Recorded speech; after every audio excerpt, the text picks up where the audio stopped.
नमस्कार, आप सबका स्वागत है। आप देख रहे हैं ऑल इंडिया न्यूज़ 24/7। नवरात्रि बाद दशमी पर श्री सुखानंद आश्रम के में भव्य भंडारे का आयोजन किया गया। वाराणसी नगवा गंगा घाट किनारे गंगोत्री विहार कॉलोनी स्थित सुखानंद आश्रम में प्रतिवर्ष की भांति इस वर्ष भी नवरात्र के 9 दिन के बाद दशमी वाले दिन श्री सुखानंद तीर्थ महाराज की प्रेरणा से भव्य भंडारे का आयोजन किया गया।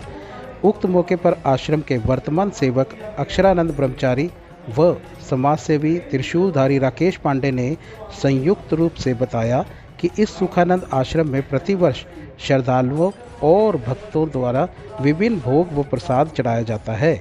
इस कड़ी में आज यहां भव्य भंडारे का आयोजन किया गया है। सुखानंद आश्रम में देश विदेश से भक्तजनों श्रद्धालु बाबा जी का आशीर्वाद लेने आते रहते हैं।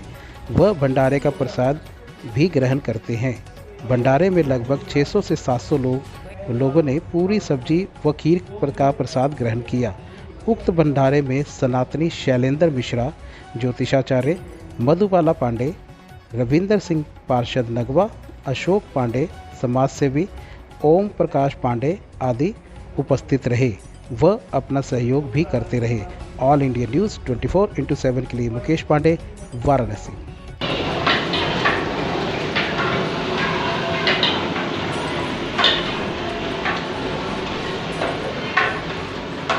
अर्जुन से बोलते हैं महाभारत के समय पर, तो अर्जुन भगवान कृष्ण अर्जुन से बोलते हैं, अर्जुन आप देवी का पूजन कीजिए, आपको युद्ध लड़ना है कौरवों से।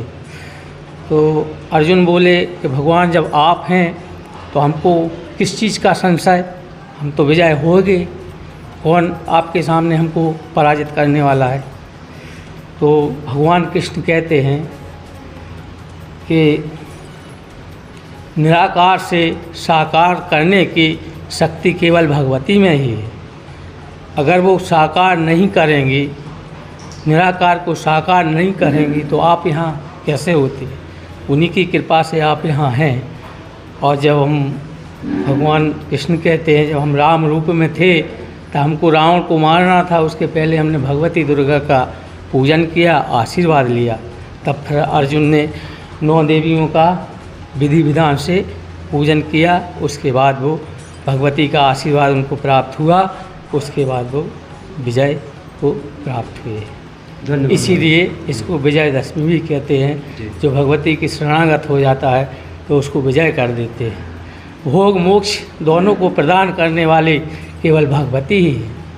धन्यवाद महाराज जी। और उत्तरामनाय ज्योतिष पीठाधीश्वर जगतगुरु शंकराचार्य स्वामी श्री मुक्तेश्वरानंद महाराज के सानिध्य में यहाँ विगत 35-40 वर्षों से यहाँ पे हम लोग आते रहे हैं और हम लोग का बाल्यकाल यहीं बीता हुआ है। सुखानंद महाराज आपके सामने बैठे हुए हैं, इनको जल समाधि में भी हम लोग थे और तब से आज तक मतलब माँ का एक आशीर्वाद है। और हम लोग 9 दिन का व्रत रहते हैं, 9 दिन का अनुष्ठान यहाँ होता है। और उसके बाद दशमी के दिन 9 दिन का कन्या पूजन के बाद दशमी के दिन यहाँ कन्या पूजन होता है, भंडारा होता है। और ये माँ के आशीर्वाद से निरंतर हर वर्ष में 2 बार यहाँ भंडारा होता है और स्वामी जी के पुण्यतिथि पे 1 बार भंडारा होता है। और तमाम भक्तगण लोग यहाँ आते रहते हैं और माँ का आशीर्वाद यहाँ के लोगों के ऊपर सदा बना रहता है। और एक अलौकिक शक्ति माँ के अंदर है और उस शक्ति का हम लोग अनुभूति करते हैं और माँ का आशीर्वाद हम लोग के ऊपर है। और इसीलिए हम लोग निरंतर हर वर्ष ये दुर्गा माँ का हम लोग पूजन पाठ करते रहते हैं। महाराज जी, साधु संत अघोर फकीरों का शहर है काशी और ये जो आश्रम है गंगा जी के घाट पे है, थोड़ा सा इसके बारे में बताएं, क्या महत्व है।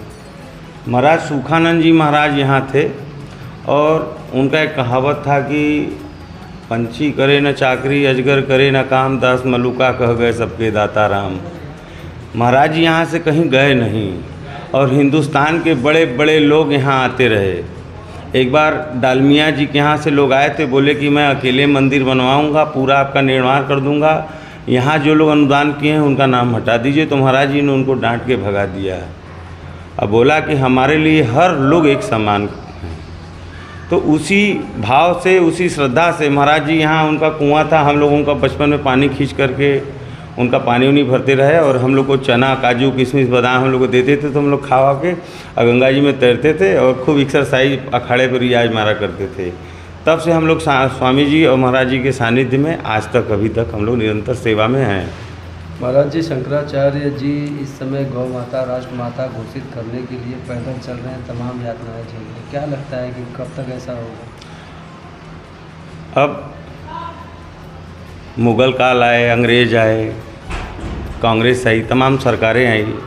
हिंदुत्व की सरकार है जो हिंदू हिंदू की बात करती है, तो हम लोग को बड़ा अच्छा लगा कि ये सनातन धर्म की सरकार बनी है। और गौ माता हम लोग बचपन से सुनते आ रहे हैं कि स्वामी करपात्री जी महाराज के समय से ये नारा लगता रहा कि धर्म की जय हो और अधर्म का नाश हो, प्राणियों में सद्भावना हो, विश्व का कल्याण हो, गौ माता की जय हो, गौ हत्या बंद हो। हम लोग एकदम छोटे छोटे बच्चे थे तब से सुनते आ रहे हैं। अब बड़ी खुशी हुई कि ये सनातन की सरकार है और हमको ये आशा आज भी है कि जल्द से जल्द ये सरकार गौ माता को राष्ट्रमाता घोषित करेगी। और हमारे गुरु जी का ये प्रयास